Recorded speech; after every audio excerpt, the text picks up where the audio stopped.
ବିଧାୟକ ଜନସମ୍ପର୍କ ଯାତ୍ରାରେ ସାମିଲ ହୋଇ ରାତ୍ରି ଯାପନ କରିଥିଲେ। ଏହି ଅବସରରେ ବିଧାୟକ ସାନ ଉସ୍ତାପଡ଼ା ପଞ୍ଚାୟତ ଜନସାଧାରଣଙ୍କ ସହିତ ସାକ୍ଷାତ ଆଲୋଚନା କରି ରାସ୍ତାଘାଟ, ପାନୀୟ ଜଳ, ଧାନ ମଣ୍ଡି ସମସ୍ୟା, ପରିମଳ, ବିଦ୍ୟୁତ୍ ଆଲୋକୀକରଣ, ରାସନ କାର୍ଡ ଭତ୍ତା, ଆବାସ ଯୋଜନା ଭଳି ବହୁମୁଖୀ ସମସ୍ୟା ସମ୍ପର୍କରେ ଆଲୋଚନା କରିଥିଲେ।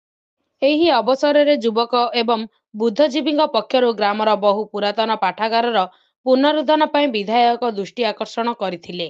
ସୋମବାର ପ୍ରାପ୍ତ ସମୟରେ ଗ୍ରାମବାସୀଙ୍କ ସହ ମିଶି ସମୂହ ଗ୍ରାମ ସଫେଇ କାର୍ଯ୍ୟକ୍ରମରେ ଅଂଶଗ୍ରହଣ କରିବା ସହ ଲୋକମାନଙ୍କୁ ସ୍ୱଚ୍ଛତା ଏବଂ ପରିମଳ ସମ୍ପର୍କରେ ସଚେତନତା କରାଇଥିଲେ। କାର୍ଯ୍ୟକ୍ରମର ସଫଳତା ଏବଂ ଲୋକସମ୍ପର୍କ ଅଭିଯାନରେ ସକ୍ରିୟ ଅଂଶଗ୍ରହଣ କରିବା ସମସ୍ତ ଦଳୀୟ କର୍ମୀ, ଶୁଭେଚ୍ଛୁ ଏବଂ ଗ୍ରାମବାସୀଙ୍କୁ ଏହି ଅବସରରେ ବିଧାୟକ ସି ନାୟକ ଧନ୍ୟବାଦ ଦେଇଥିଲେ। ଏଥିସହ ଏହି ପଞ୍ଚାୟତକୁ ଏକ ଶ୍ରେଷ୍ଠ ଏବଂ ଆଦର୍ଶ ପଞ୍ଚାୟତ ଭାବେ ଗଢ଼ି ତୋଳିବାକୁ ଯତ୍ନବାନ ହେବା ଲାଗି ପ୍ରତିଶ୍ରୁତି ଦେଇଥିଲେ। ଗୁଣିଆପଡ଼ାରୁ ବାପିନ କୁମାର ମାଲୁଙ୍କ ରିପୋର୍ଟ।